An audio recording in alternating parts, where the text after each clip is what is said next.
സ്വാമിമാരോ വന്നിട്ടുണ്ടല്ലോ. ആരാ മോളെ? ആരെന്ന് വന്ന് നോക്കൂ സർ. രാജുവേട്ടൻ അറുമുഖ ക്ഷേത്രത്തിൽ പോവാൻ മാലയിട്ട് വന്നതാ.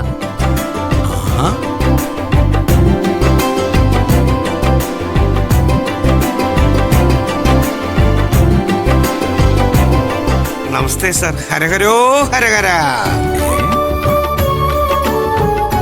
അജോട്ടാ, ഒരു വാക്ക് പറഞ്ഞിരുന്നെങ്കിൽ ഞാൻ കൂടെ വരുമായിരുന്നില്ലേ? അത് സാറ് വെറുതെ പറയുന്നതല്ലേ. സാറല്ലേ വ്രതം എടുത്ത് മലയ്ക്ക് വരാൻ പോകുന്നേ. തനിക്ക് എന്നോടൊരു വാക്ക് പറയായിരുന്നില്ലേ? അത് ഇവനെ വ്രതം എടുപ്പിച്ച് ഞാൻ കൂടെ വിടുമായിരുന്നല്ലോ. അതെ, ഞാൻ പോവാണെങ്കിലേ ഞാൻ അങ്ങനെ തനിച്ചു പോകത്തൊന്നുമില്ല. അച്ഛനെയും കൊണ്ടുപോകും. സാറേ, ഞാനേ മാലയിടാൻ പോകുന്നവരും പത്മാമ്മയുടെ അറിഞ്ഞിട്ടില്ല. പത്മാമ്മയുടെ ഇനി ബഹളം വല്ലതും ഉണ്ടാക്കുമെന്തോ. എന്തിന്? ദൈവത്തിനെ ആരാധിക്കുന്നതൊക്കെ ഓരോരുത്തരുടെ സ്വാതന്ത്ര്യമല്ലേ. അതിൽ മറ്റുള്ളവരെ ഇടപെടേണ്ട കാര്യം എന്താ? അല്ല, ഞാൻ ചോദിച്ചെന്നേ ഉള്ളൂ. രാജേട്ടാ, എന്താ മോളെ? ഇതിപ്പോ എത്ര ദിവസത്തെ വ്രതം എടുക്കാനാ ഉദ്ദേശം? അതൊന്നും തീരുമാനിച്ചിട്ടില്ല മോളെ. എന്തായിരുന്നാലും നട ചവിട്ടണം. ആ കാര്യത്തിന് വ്യത്യാസമൊന്നുമില്ല. പറ്റുമെങ്കിൽ അത്രയും ദിവസം വ്രതം എടുക്കും സാറേ. ആ, ശരി ശരി. ഇനി രാജേട്ടന് അധികം ജോലിയൊന്നും ചെയ്യണ്ട. പ്രാർത്ഥനയും ദൈവവിചാരമൊക്കെ ആയിട്ട് ഒരു ഭാഗത്ത് ഇരുന്നാ മതി. ജോലിയൊക്കെ ഞാൻ നോക്കിക്കോളാം. എനിക്കതല്ലേ ചെയ്തുതരാൻ പറ്റൂ. എന്താ സാറേ? ഒരു ഭക്തനെ പരിപാലിക്കാൻ ഇതിനേക്കാൾ പറ്റിയ ഒരാളെ വേറെ കിട്ടില്ല.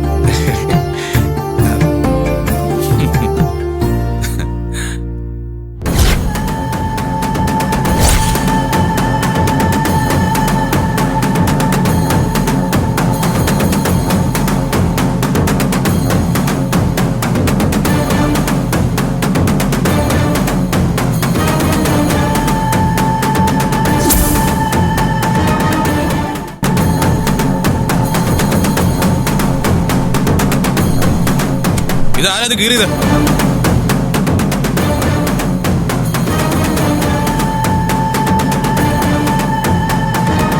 ചോദിച്ചു കേട്ടില്ലേ? ഇതാരാ കീറിയെന്ന്? ശരിയാണല്ലോ. രാജോട്ടാ, ഇത് കണ്ടില്ലായിരുന്നോ? ഇല്ല സാറേ.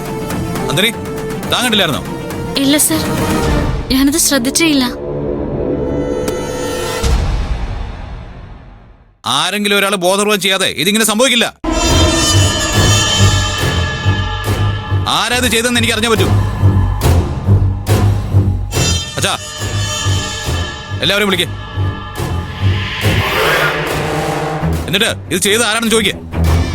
വിളിക്കേ. അത് ചെയ്തതേ ഞാനാ.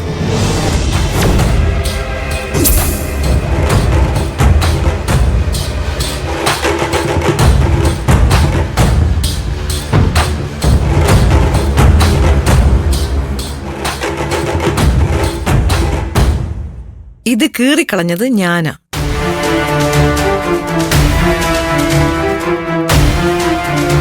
അതിന് ആർക്കെങ്കിലും പകരം ചോദിക്കാനുണ്ടെങ്കിൽ എന്നോട് ചോദിക്കാം. പത്മ, താൻ എന്തിനാ ഇങ്ങനെ ഒരു വൃത്തികേട് ചെയ്യാൻ പോയത്? എന്റെ വീട്ടിന്റെ ഹാളിൽ കാലാകാലങ്ങളായിട്ട് ഒരു ഫോട്ടോ തൂങ്ങുന്നുണ്ട്. എന്റെ മകൻ കാണിച്ച ഒരു അബദ്ധത്തിന്റെ തിരുശേഷിപ്പ്. നിത്യേന ഇറങ്ങുമ്പോഴും കേറുമ്പോഴും ആ നാണക്കേട് ഞാൻ സഹിക്കുന്നുണ്ട്. അതിന്റെ കൂടെ ഇനി ഒന്നും കൂടെ സഹിക്കാൻ എനിക്ക് വയ്യ. എന്റെ കുടുംബത്തില് ഞാൻ നിശ്ചയിക്കുന്ന ഒരു ചിത്രമുണ്ട്. എന്റെ ഭർത്താവും എന്റെ മക്കളും എന്റെ മരുമകനും അടങ്ങുന്ന അന്തസ്സുള്ള ചിത്രം. അതിനപ്പുറത്തേക്ക് അർഹതയില്ലാത്ത ആരെങ്കിലും തിരികെ കയറ്റിയാലും അത് ഞാൻ ചോദ്യം ചെയ്യും.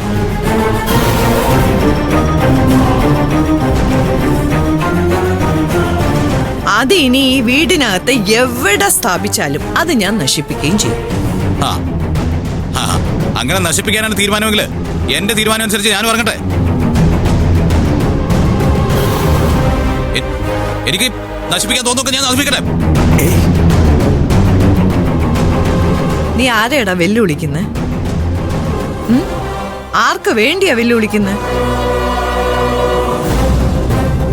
നാണയില്ലടാ നിനക്ക്? ഇവളെ പോലൊരു വേലക്കാരിക്ക് വേണ്ടി ഇവരുടെ മുന്നിലൊക്കെ കിടന്ന അന്തസ്സില്ലാതെ പെരുമാറാൻ.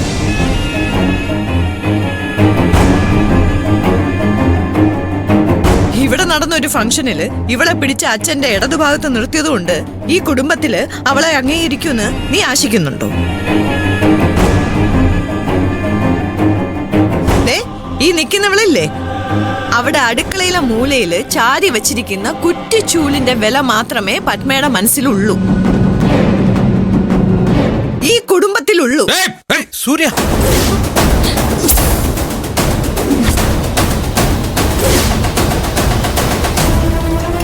സൂര്യ, വേണ്ട. ച്ചാ, നിർത്തിക്കോളാൻ പറ. ഇതിനപ്പുറത്തേക്കൊരു വാക്ക് പോലും ഞാൻ സഹിക്കില്ല. ഡാ, നീ എന്നെ അടിക്കാൻ കൈ ഓങ്ങിയോ? ഇതിപ്പോ രണ്ടാമത്തെ തവണയാ ഇങ്ങനെ.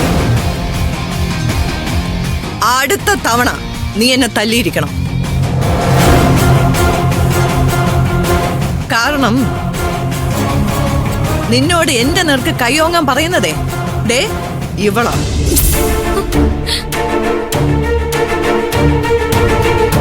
ഇവളെ സന്തോഷിപ്പിക്കാൻ വേണ്ടി നീ അത് ചെയ്യും. ഭാര്യയുടെ അടിമയായി മാറിക്കഴിഞ്ഞ ഒരുത്തന് അമ്മയെ തല്ലി എന്നുള്ളൊരു പട്ടം അത്ര മാനക്കേടുള്ളതൊന്നും ആയിരിക്കില്ല. അടിക്കാൻ വന്നിരിക്കുന്നവൻ അഹങ്കാരി.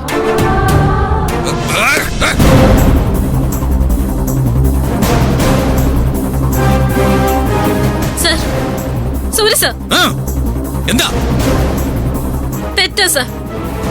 അമ്മയുടെ നേരെ ഒരു കാരണവശാലും കൈ ഓങ്ങാൻ പാടില്ലായിരുന്നു. പിന്നെ ഞാൻ എന്ത് ചെയ്യണം? അമ്മ പറഞ്ഞ വാക്കുകളൊക്കെ താനും കേട്ടല്ലേ? അടുക്കള മുലയിൽ ചാരി വെച്ചിരിക്കുന്ന കുറ്റിച്ചൂലിന്റെ വിലയാണ് തനിക്കെന്ന് പറഞ്ഞ അതും അംഗീകരിച്ച് തല കുനിച്ച് നിൽക്കണം ഞാൻ. സൂര്യ, അച്ഛാ, കളിക്കുന്നത് തീ കൊണ്ടാണെന്ന് ഭാര്യയോടൊന്ന് പറഞ്ഞേക്ക്. അച്ഛന് ഞാൻ തരുന്ന റെസ്പെക്ട് അമ്മയ്ക്ക് കിട്ടുന്ന ഒരു കാലത്തും പ്രതീക്ഷിക്കണ്ട.